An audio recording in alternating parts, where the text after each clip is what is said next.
ശബരിമല യുവതീ പ്രവേശനം ഒരു കാലത്ത് കേരളത്തെ മൊത്തം പിടിച്ചുലച്ച ഒരു സംഭവമായിരുന്നു. ഇതിനകത്ത് പ്രതികൂലിച്ചും അനുകൂലിച്ചും നിൽക്കുന്നവരുണ്ടായിരുന്നു. ഒടുവിൽ സർക്കാരിൻ്റെ പിന്തുണയോടുകൂടി, പരോക്ഷമായ പിന്തുണയോടുകൂടി അല്ലെങ്കിൽ പ്രത്യക്ഷമായ പിന്തുണയോടുകൂടി യുവതികളെ ശബരിമലയിൽ കയറ്റി അത് വലിയ വിവാദവുമായി മാറി. ഇപ്പോൾ വീണ്ടും സുപ്രീം കോടതിക്ക് മുമ്പിൽ ഈ വിഷയം വന്നപ്പോൾ ഭക്തർക്കൊപ്പമാണ് ഞങ്ങൾ നിൽക്കുന്നത്, അതുപോലെ തന്നെ ദേവസ്വം ബോർഡ് ഭക്തർക്കൊപ്പമാണ് എന്നൊക്കെയുള്ള രീതിയിലാണ് വാർത്തകൾ ഇപ്പോൾ പുറത്തേക്ക് വരുന്നത്. എങ്ങനെയാണ് അഹമ്മദ് മാഷിനെ വിലയിരുത്തുക? അല്ലാതെ CPM വൈകി വരുന്ന ബുദ്ധി പലപ്പോഴും ഉണ്ടാക്കുന്ന വിനാശം. ഇപ്പോഴത്തെ പ്രത്യേകത എന്താ? ഇപ്പോൾ CPM ഏത് കാര്യത്തിൽ നയപരമായ ഏത് തീരുമാനമെടുത്താലും അത് ഇലക്ഷന് വേണ്ടിയുള്ള കാലുമാറ്റമായിട്ട് കണക്കാക്കുകയുള്ളൂ. ഈ ഇലക്ഷൻ്റെ തലേന്ന് വെച്ചിട്ട് ഈ ഗവൺമെൻറ് കഴിഞ്ഞ 10 കൊല്ലമായി ഭരിച്ചുകൊണ്ടിരിക്കുന്ന പിണറായി ഗവൺമെൻറ് അതിൻ്റെ ചരിത്രത്തിൽ നേരിട്ട ഏറ്റവും വലിയ വിവാദത്തിൽ പിന്നോട്ട് പോവുകയാണ്, U-ടേൺ എടുക്കുകയാണ്. എന്തായിരുന്നു അത്? സുപ്രീം കോടതി വിധി പ്രകാരം ശബരിമലയിൽ വനിതകളെ, യൗവനയുക്തകളായ സ്ത്രീകളെ പ്രവേശിപ്പിക്കുമെന്ന് ബലം പിടിക്കുകയും വാശി പിടിക്കുകയും അതിന് കോലാഹലം കൂട്ടുകയും പോലീസ് സഹായത്തോടു കൂടി ഒരു വിശ്വാസത്തിൻ്റെ 7 അയലത്തൂടെ പോകാത്ത ആക്ടിവിസ്റ്റുകളായ സ്ത്രീകളെ അവിടെ കൊണ്ടുപോയി അശുദ്ധമാക്കുകയും, ഞാൻ പറയുന്ന വിശ്വാസികളുടെ സെൻസിലാണ് പറയുന്നത്, അശുദ്ധമാക്കുകയും ഒക്കെ ചെയ്തു എന്ന് മാത്രമല്ല, അതിൻ്റെ പേരിൽ കേരളം ആകെ ഇളക്കി മറിച്ച നവോത്ഥാന സമരങ്ങൾ നടത്തിയില്ലേ? നവോത്ഥാന മതിൽ, നവോത്ഥാന സമിതി, നവോത്ഥാനത്തിൻ്റെ ധർണകൾ കേരളം മുഴുവൻ ഇളക്കി മറിച്ചതാണ്. എന്തിനായിരുന്നു അത്? ശബരിമലയിൽ ലിംഗനീതി നടപ്പാക്കണം, ദൈവത്തിൻ്റെ മുമ്പിൽ എല്ലാ ഭക്തന്മാരും തുല്യമാണ്, അതിൽ ആണും പെണ്ണും തുല്യമായ നീതി നടപ്പാക്കണം എന്ന് സുപ്രീം കോടതിയുടെ വിധി കിട്ടിയപ്പോൾ 100 കണക്കിന് വിധികൾ എല്ലാ ഗവൺമെൻറ്റുകളുടെയും കയ്യിലുണ്ടാകും. അത് ജനങ്ങളുടെ വികാരം അറിഞ്ഞ് നടപ്പാക്കുകയോ നടപ്പാക്കാതിരിക്കുകയോ ഹോൾഡ് ചെയ്യുകയോ അപ്പീൽ പോവുകയോ ഒക്കെ ചെയ്യാൻ ഗവൺമെൻറ്റിന് അവകാശമുണ്ട്. അപ്പോഴാണ് ഇത് എടുത്ത് ചാടി നടപ്പാക്കിയത്. ഇതിനകത്ത് പ്രധാനപ്പെട്ട പ്രശ്നം ആചാര ലംഘന പ്രശ്നമാണല്ലോ. അപ്പോൾ ആചാരം അത്ര പവിത്രമാണോ എന്നൊക്കെ ചോദിച്ചുകൊണ്ടാണ് ആചാര ലംഘന സമരങ്ങൾ നടന്നു. CPM എത്ര ആചാരം ലംഘിക്കുക എന്നൊരു സമരമായിട്ട് മാറ്റുക, അതിനുവേണ്ടി കോലാഹലം നടത്തുക. സത്യത്തിൽ ആദ്യം തന്നെ CPM പഴിച്ചത് എവിടെയാണ്? ഒരു കാര്യം മനസ്സിലാക്കുന്നതിൽ പഴിച്ചു. കോടതി എന്ത് പറഞ്ഞു? കോടതി എന്തിനും വിധി പറയും.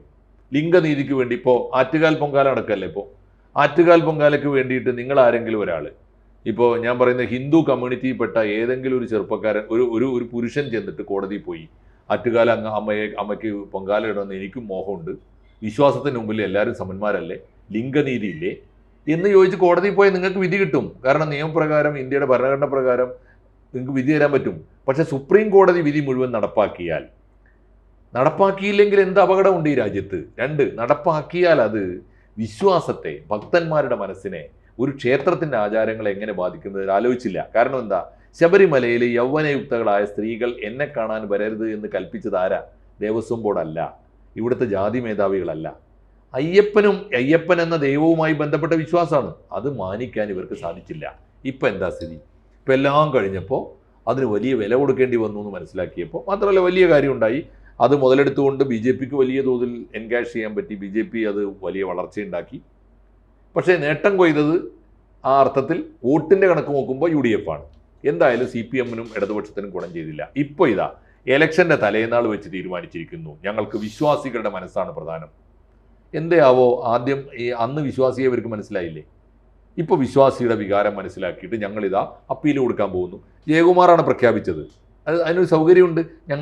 ആരുമല്ല, പാർട്ടി നേതാക്കന്മാരല്ല, ദേവസ്വം ബോർഡല്ല, ദേവസ്വം ബോർഡ് പ്രസിഡന്റ് ആണെങ്കിൽ തന്നെ അദ്ദേഹം ഉദ്യോഗസ്ഥൻ്റെ IAS എന്നൊക്കെ പറഞ്ഞു നിൽക്കാം. വാസവൻ പറഞ്ഞു ഞങ്ങൾ ഇടപെടുന്നില്ല. എന്തൊരു തന്ത്രപരമായ തട്ടിപ്പാന്ന് ആലോചിച്ച് നോക്കൂ. VN വാസവൻ പറയുന്നത് ഗവൺമെൻറ് ഒരു നിർദ്ദേശവും കൊടുത്തിട്ടില്ല, ദേവസ്വം ബോർഡിന് എന്ത് വേണമെങ്കിലും തീരുമാനിക്കാം. എന്നാൽ ഈ പൊട്ടന്മാർക്ക് പണ്ടേ ഇത് പറഞ്ഞൂടെ? ദേവസ്വം ബോർഡ് തീരുമാനിച്ചുകൊള്ളട്ടെ, സർക്കാരിന് നിലപാടൊന്നുമില്ല. ഇത് CPM നിലപാടെടുത്തു, മുഖ്യമന്ത്രി നിലപാടെടുത്തു, മന്ത്രിസഭ നിലപാടെടുത്തു, കേരളം മുഴുവനുള്ള സകല പാർട്ടി നേതാക്കന്മാർ നിലപാടെടുത്തു, കേരളം മുഴുവൻ കോലാഹലമാക്കി, കുട്ടിച്ചോറാക്കി. അതല്ല ഉണ്ടായത്. ഈ തിരിച്ചുപോക്ക് വലിയ, എനിക്ക് തോന്നുന്നു ഇപ്പോൾ മിണ്ടേണ്ടിയിരുന്നില്ല. ഞങ്ങൾ പഴയ നിലപാടിൽ നിൽക്കുന്നു, ലിംഗനീതിയുടെ പക്ഷത്ത് നിൽക്കുന്നു എന്നല്ല CPM പറയേണ്ടത്.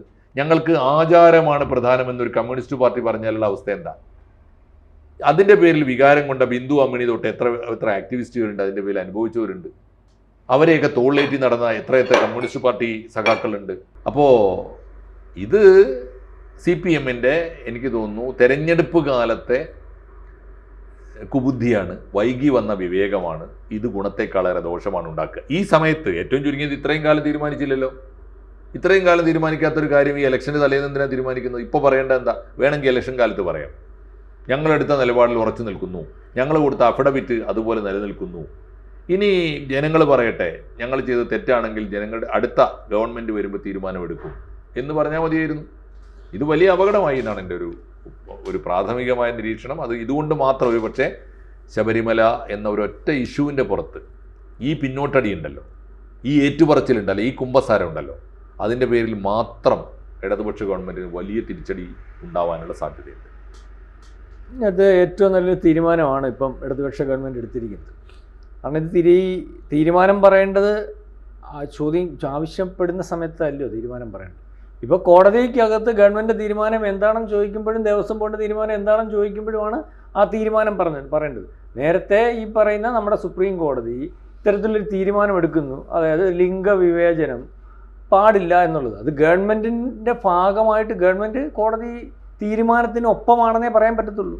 അതിനകത്ത് ആ തീരുമാനത്തിനൊപ്പമല്ലെന്നൊരു ഗവൺമെൻറ്റും പറയാനൊക്കത്തില്ല. പിന്നെ അന്നത്തെ CPM നിലപാടെന്ന് പറഞ്ഞാൽ ഒരുപക്ഷെ നിലപാടതായിരിക്കും. പക്ഷേ CPM കാണിച്ച ഒരു ഏറ്റവും വലിയ കാര്യമെന്ന് പറയും, മറ്റ് പല ഘട്ടങ്ങളിലും CPM പറ്റിയിട്ടുള്ള അബദ്ധമാണ് സംഭവിക്കാത്ത സമയത്താണ് ശബരിമല വിഷയത്തിനകത്ത് പിണറായി വിജയൻ ഉൾപ്പെടെ ഉള്ളവർ ശബരിമല വിഷയത്തിനകത്ത് അവിടെ ചെന്ന്, അല്ലെങ്കിൽ അവർക്ക് പറ്റിയ അബദ്ധം ജനങ്ങളെ വിളിച്ചുകൂട്ടി വീടുകൾക്കോടും കയറി ഇറങ്ങി പറഞ്ഞതിന് ശേഷം അവരുടെ വോട്ട്, അവരുടെ ജനത്തിൻ്റെ വികാരം CPM കൂടെ ആര് എന്ന് മനസ്സിലാക്കി ശബരിമല വിഷയത്തിനകത്ത് അയ്യപ്പൻ്റെ കൂടെയാണെന്ന് പിണറായി വിജയൻ പറയുന്ന അവസ്ഥയുണ്ടായി, പാർട്ടി സെക്രട്ടറി പറയുന്ന അവസ്ഥയുണ്ടായി, ആചാരത്തിൻ്റെ കൂടാണെന്ന് പാർട്ടി സെക്രട്ടറി പറയുന്ന ഒരവസ്ഥയുണ്ടായി. അപ്പം തത്വമസി അല്ലെങ്കിൽ ഞാനാണ് അയ്യപ്പൻ എന്ന് ഗുരുവായൂർ എന്നിട്ട് വെട്ടത്തിലൂടെ നോക്കിയില്ല, അവിടെ അല്ലേ ഗുരുവായൂരപ്പൻ ഇരിക്കുന്നതെന്ന് ചോദിച്ച ആൾ ശബരിമല വിഷയത്തിൽ ഈ നിലപാടെടുത്തു. അപ്പം സാറിപ്പോൾ പറഞ്ഞൊരു നിലപാടെന്ന് പറഞ്ഞാൽ എങ്ങനെയായാലും CPM കരയ്ക്കൂടെയും വെള്ളത്തിൽ കൂടെ ഒക്കത്തില്ലെന്നുള്ളൊരു രീതിയാണ്. സാറേ ഇലക്ഷൻ സമയത്താണ് നിലപാട് പറയണ്ടേ? ജനാധിപത്യ സംവിധാനത്തിൽ കൂടി അധികാരത്തിൽ വരാൻ നിൽക്കുന്ന പാർട്ടികൾ ഇലക്ഷൻ സമയത്തല്ലേ അവിടെ നിലപാട് പറയുന്നത്. ആ കാര്യത്തിൽ എനിക്ക് CPM ഒരു കാര്യം CPM ഇപ്പോൾ ചോദിക്കുന്നു, ശരി CPM നിലപാടെന്തോ? ഇവിടുത്തെ ഭക്തർ കുഴപ്പമാണ്, ആചാര ലംഘനം പാടില്ല, അതിന് ആര് പറയണം? ദേവസ്വം ബോർഡ് പറയണം. സാങ്കേതികമായിട്ട് വാസ്തവത്തിൽ ചോദിക്കും പറയും ഞങ്ങൾക്ക് അതിനകത്ത് അറിയത്തില്ല. കാരണം ദേവസ്വം ബോർഡിൻ്റെ ഒറ്റക്കാര്യത്തിനകത്തും യഥാർത്ഥത്തിൽ ഭരണഘടനാപരമായിട്ട് ഗവൺമെൻറ്റിന് ഇടപെടാനേ പറ്റത്തില്ല. അതുകൊണ്ടാണ് ഇപ്പം നമ്മുടെ മന്ത്രി അകത്ത് കിടക്കാതെ വെളി നിൽക്കുന്നത്. അറിയാമോ ആര്? ദേവസ്വം ബോർഡ് മന്ത്രി വെളിയിൽ നിൽക്കുന്നതിൻ്റെ കാരണം ഈ ഒരു നിയമം കൊണ്ടാണ്. അതായത് പരിശോധിക്കുമ്പോൾ അയാൾക്ക് അതിന് ഇടപെടാൻ പറ്റത്തില്ല സാങ്കേതികമായിട്ട്. പിന്നെ മേളിൽ നിന്ന് വിളിച്ച് പപ്പനടുത്ത് പറഞ്ഞിട്ടുണ്ടോ എനിക്കറിയത്തില്ല. ഇന്നതുപോലെ അതാ പോറ്റി വരുമ്പോൾ ഇളക്കി കൊടുത്തേക്കണമെന്ന് പറഞ്ഞിട്ടുണ്ടോ എന്ന് എനിക്കറിയത്തില്ല, അതിനെപ്പറ്റി എനിക്കറിയത്തില്ല. പക്ഷേ നിയമപരമായിട്ടൊരു കോടതി മുഖേന പരിശോധിക്കുമ്പോൾ ഇയാളെ പ്രതി ചേർക്കാനൊക്കത്തില്ല. അപ്പം അല്ലെങ്കിൽ പിന്നെ അതിനപ്പുറം ആരെങ്കിലും വളരെ കൃത്യതയോടുകൂടി വ്യക്തതയോടുകൂടി അതിന് അഭിപ്രായം. ഇപ്പോൾ ഏതായാലും ഇതിനകത്ത് ശബരിമല വിഷയത്തിൽ ഇപ്പം CPM നിലപാട് ഒരുപക്ഷെ ഈ പറയുന്ന ഭക്തർക്കൊപ്പമാണ്, ആചാരത്തിനൊപ്പം. നമ്മൾ എത്ര പറയുമ്പോഴും RSS നിലപാട് എന്തുമായിരുന്നു? RSS ഇപ്പം വലിയ ആവേശം കൊള്ളുകയും ഇരുമുടി എടുത്ത് തറയിലിടുകയും ജയിക്കാൻ നോക്കുകയും അന്നത്തെ അതുകൊണ്ട് പ്രയോജനം ഉണ്ടാക്കുകയും ഒക്കെ ചെയ്ത RSS നിലപാട് എന്തുമായിരുന്നു? RSS യഥാർത്ഥ നിലപാട് ഈ പറയുന്നത് പോലെ സ്ത്രീയെയും പുരുഷനെയും ശബരിമലയിൽ കയറണമെന്നാണ്. അറിയാതെ RSS ഇവിടെ ആ നിലപാട് ആദ്യം എടുത്തു. ഇവിടെ പ്രധാനപ്പെട്ട നേതാക്കന്മാർ ആദ്യം എടുത്തു. അവസാനം അവർക്കറിയാമല്ലോ ഇതുപോലെ ഈ നീറിൻ്റെ സ്വഭാവം, CPM നീറിൻ്റെ സ്വഭാവമുണ്ട്, നീറ് കടിച്ചു പിടിക്കുന്നു, നമ്മൾ തൂക്കുമ്പോൾ അങ്ങ് എത്തുവും. അതാ CPM സ്വഭാവം. RSS നിലപാടങ്ങ് മാറ്റി. ഇവിടുത്തെ ജനം മൊത്തം തെരുവിലിറങ്ങി അവർക്ക് മനസ്സിലായി ജനവികാരം ഭക്തർക്കൊപ്പം. അപ്പോൾ അവർ പറഞ്ഞു ഞങ്ങൾ ഭക്തർക്കൊപ്പം. അപ്പോൾ അന്നേ ആ നിലപാടെടുത്താൽ മതിയായിരുന്നു. അപ്പൊ ആരും മുതലെടുക്കത്തില്ലായിരുന്നു. അല്ല, ഇതിനകത്ത് ഒരു മുസ്ലിം ന്യൂനപക്ഷ പ്രീണനം ഉണ്ടായിരുന്നു. കാരണം ഈ ഹൈന്ദവ വോട്ടുകൾ എന്തായാലും ഞങ്ങളുടെ പെട്ടിൽ ശബരിമലയുടെ കാര്യത്തിലേക്ക് ഞങ്ങൾ എന്ത് നിലപാടെടുത്താലും കുഴപ്പമില്ല. അതിനാണ് ഈ നവോത്ഥാന മതിൽ സൃഷ്ടിച്ചപ്പോൾ ബുർക്കയിട്ട പർദ്ദയിട്ട കുറേ പേര് അതിനകത്ത് പങ്കെടുത്തിരുന്നു. അപ്പോൾ അങ്ങനെയുള്ളവരുടെ വോട്ട് കൂടി കിട്ടുമെന്ന് വെച്ചു. ഒടുവിൽ ഈ ലോക്സഭാ തെരഞ്ഞെടുപ്പ് വന്നപ്പോൾ ഹിന്ദുക്കളുടെ വോട്ട് പരമ്പരാഗതമായി കിട്ടിക്കൊണ്ടിരിക്കുന്ന വോട്ട് കിട്ടിയില്ല. UDF പോയിക്കൊണ്ടിരുന്ന മുസ്ലിം വോട്ട് അല്ലെങ്കിൽ ന്യൂനപക്ഷ വോട്ടുകൾ കൃത്യമായിട്ട് മുസ്ലിം UDF പട്ടിയിൽ ചെയ്തു. അപ്പൊ കൈപൊള്ളി എന്നുള്ളത് വേറെ വലിയ പൊളിറ്റിക്സ് ഉണ്ടായിരുന്നു. ഇപ്പൊ പറഞ്ഞു തീർക്കുമ്പോൾ നമുക്ക് തീർക്കാം. എന്തായാലും പൊളിറ്റിക്സ് ആണല്ലോ പറഞ്ഞു. ഇതിനകത്ത് വലിയൊരു പൊളിറ്റിക്സ് ഉണ്ട്. 12% സാറേ നായന്മാരുടെ വോട്ട്, 12%. 26% ആരുടെ വോട്ടുണ്ട്? SNDPയുടെ വോട്ടുണ്ട്. അത്ര ഇതിനെക്കാട്ടി കൂടുതൽ നമ്മുടെ ഈ അതിന് താഴെയുള്ള കുറോർ പൊലർ അങ്ങനത്തെ ഹരിജൻ വോട്ടുണ്ട്. അപ്പം ഇതിനകത്ത് ഒരു ധ്രുവീകരണം അതിനകത്ത് കൊണ്ടുവരാൻ അവർ നോക്കി. കാരണം ഇവരുടെ കസ്റ്റഡിയിൽ നിൽക്കുന്ന വോട്ട് ഏതാ? അടിസ്ഥാന വർഗത്തിൻ്റെ വോട്ടും ഏത് നമ്മുടെ SNDP വോട്ട്. SNDP വോട്ട് ഒരു 16% ഇപ്പോഴും കിട്ടുന്ന ആർക്കാ? CPM. അപ്പോൾ ഈ അടിസ്ഥാന വോട്ട് കൂടുതൽ ശക്തിപ്പെടുത്തുകയും ചെയ്യാം. അദ്ദേഹം പറഞ്ഞതുപോലെ ഉള്ള ന്യൂനപക്ഷ വോട്ട് അത് മുസ്ലിം വോട്ട് കൂടെ നിർത്താം. പക്ഷേ അയ്യപ്പൻ്റെ കാര്യം വന്നപ്പോൾ ഈ പിണറായി വിജയനെ തെറ്റിയത് അവിടെ. അയ്യപ്പൻ്റെ കാര്യം വന്നപ്പോൾ ശബരിമല ശാസ്താവിൻ്റെ മാല കഴുത്തിൽ ജപിച്ചിട്ടാൽ വീട്ടിൽ വരുന്ന ചങ്കരൻ, കളയ്ക്കാൻ വരുന്ന ചങ്കരനെ പിന്നെ തലേന്ന് ചങ്കരാന്ന് വിളിക്കും, പിറ്റേന്ന് രാവിലെ വിളിക്കുന്നത് അറിയാം സ്വാമി എന്ന് വിളിക്കും. ഇത് പിണറായി വിജയൻ അവിടം കൊണ്ടാണ് തെറ്റിയത്. അവിടം കൊണ്ട് വന്നപ്പോൾ ഇതിനകത്ത് ഈ നായരില്ല, ഈഴവനില്ല, പറയനില്ല, പുലയനില്ല, ഒരു ജാതിയിൽ എല്ലാം അയ്യപ്പൻ്റെ വിഷയം ബന്ധത്തിൽ ഒരുപോലെ നിന്നു. അതുപോലെ മുസ്ലിം നിന്നു. അടിസ്ഥാനപരമായിട്ട് നിഷ്പക്ഷതയുള്ള മുസ്ലിമും ക്രിസ്ത്യാനിയും പറഞ്ഞു അതിനകത്തൊക്കെ എന്തിനാണ് കയറി ഇടപെടുന്നത്?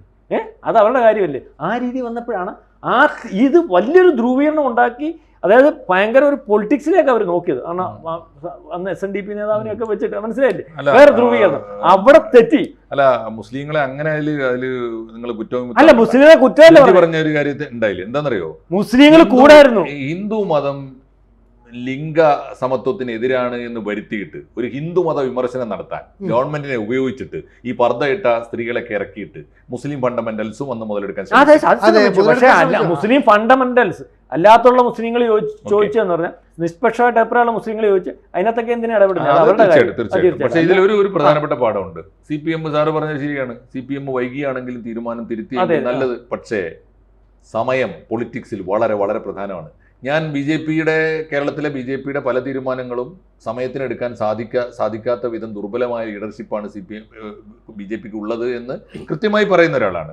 അങ്ങനെ സംഭവിച്ചതുകൊണ്ടാണ് ഇന്ന് കേരള കോൺഗ്രസ് മാണി ഗ്രൂപ്പ് BJP ഇല്ലാതെ പോയത്. ഇതിലൊരു പ്രധാനപ്പെട്ട കാര്യം സാറ് പറഞ്ഞത് ശരിയാണ്. RSS ഈ കോടതി വന്നപ്പോൾ എടുത്ത നിലപാട് അതിനെ സ്വാഗതം ചെയ്തുകൊണ്ടുള്ള നിലപാടാണ്. അത് തിരുത്താൻ അവർക്ക് വേണ്ടി വന്നത് പരമാവധി 2 ആഴ്ചയാണ്. പിണറായി വിജയന് വേണ്ടി വന്നത് 4 കൊല്ലമാണ്. ചെറിയ കാര്യമല്ല. ആ വൈകൽ കേരളത്തിന്റെ എല്ലാ കാര്യങ്ങളിലും വൈകുന്നുണ്ട്. ആ വൈകൽ കമ്മ്യൂണിസ്റ്റ് പാർട്ടിയുടെ തകർച്ചയിൽ വലിയ പങ്ക് വഹിച്ചിട്ടുണ്ട് എന്നാണ് ഞാൻ പറയുന്നത്.